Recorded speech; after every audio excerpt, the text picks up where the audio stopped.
Look at the left. This is what we built last time. It works, but it's clumsy. I see a menu, but I can't touch it. I have to type to order. Now, look at the right. This isn't just chatting anymore. This is an interface. Buttons live inside the content. Clicks happen instantly, and the chat history stays clean. Today, we are building inline keyboards and the callback query system. This is the secret to making your bot feel like a native mobile app.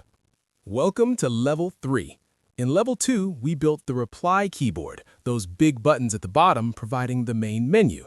That keyboard is for navigation. Today, we need action. We are going to build inline keyboards. These are buttons that are glued to a specific message. Here's the plan. We will convert our text-based menu list into interactive buttons. We will learn what callback data is, the hidden language of buttons. We will write a callback query handler to catch those clicks, and we will learn how to edit messages instead of spamming new ones. This is the most technically complex part so far, so open VS Code, close your tabs, and let's focus. What we're building in this level.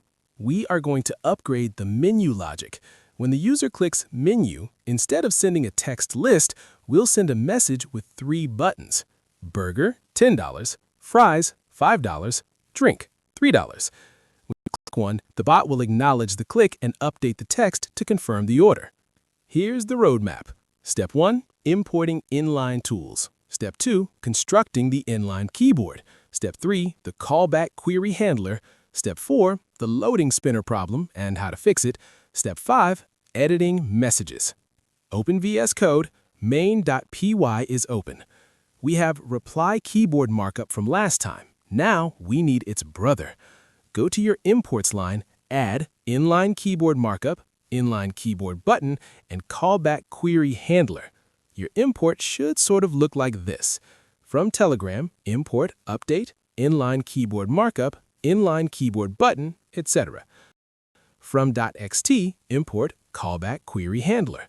Why both? Remember, reply replaces the user's input keyboard. Inline, buttons inside the chat bubble. Locate your async def menu handler function you created in Level 2. Right now, it just sends a string of text. Let's delete that logic. Now, we're going to create a list of buttons. But these aren't just regular buttons, they're interactive inline buttons. Each button needs 2 things. First, the text. This is what the user will actually see on the screen, like burger. And second, the callback data. This is what the bot receives behind the scenes when the button is clicked. For example, add burger. All right, let's write this inside our function. Now, step 1, we define our buttons. We create a variable called keyboard, and this will be a list of lists. Each inner list represents a row of buttons. Here, we add 2 buttons, burger and fries, each with its own callback data. And on the next row, we'll add a drink button. Perfect. Step 2, now we convert this layout into a format Telegram understands.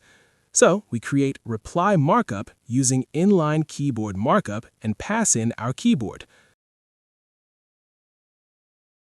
Finally, step 3, we send the message to the user.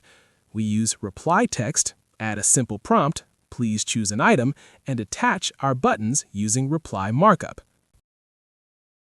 Key concept, callback data. This is invisible to the user. It is a string, max 64 bytes, that is sent to your code when the button is pressed. It acts like an ID tag. If you don't use unique data here, you won't know which button was clicked. Now, if you run the bot at this point, you will see the buttons on the screen. But if you click any of them, nothing happens. Why? Because right now, we don't have anything listening for those clicks. So let's create a new function to handle button clicks. Define an async function called buttonClick. Inside this function, first, we grab the query object. This represents the actual click event. Type query equals update.callbackQuery. Now, this next step is very important. We must answer the query. Otherwise, Telegram keeps showing that loading animation. Type await query.answer. Good. Now we handle the actual data coming from the button. So here we simply edit the original message and show what the user selected. Type await query.editMessage.text and we display selected option followed by query.data. There are three absolute must-knows here.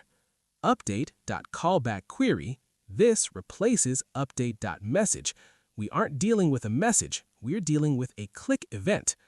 Await query.answer. Do not forget this. When a user clicks an inline button, Telegram shows a tiny loading clock. It waits for your bot to say, I got it. If you don't run .answer, that clock spins for 30 seconds and the interface crashes. Query.editMessage.text. This modifies the existing message. It doesn't send a new one. This creates that app feel. We have the function menu handler that sends the buttons. We have the function button click that receives the clicks. Now connect them. Go to your application handlers. Add this line, app.addHandler callback query handler.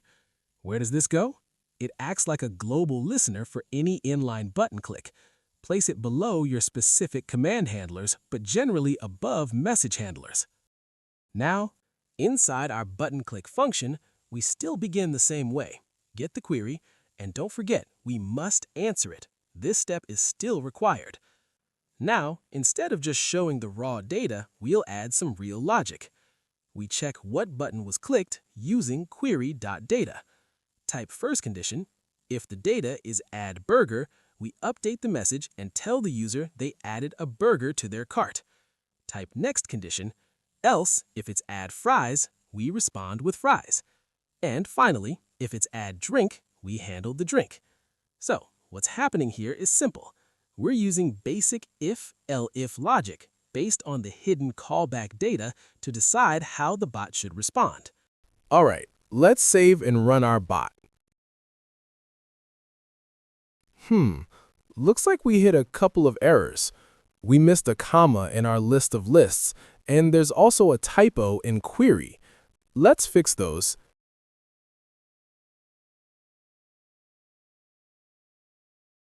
Save again and rerun.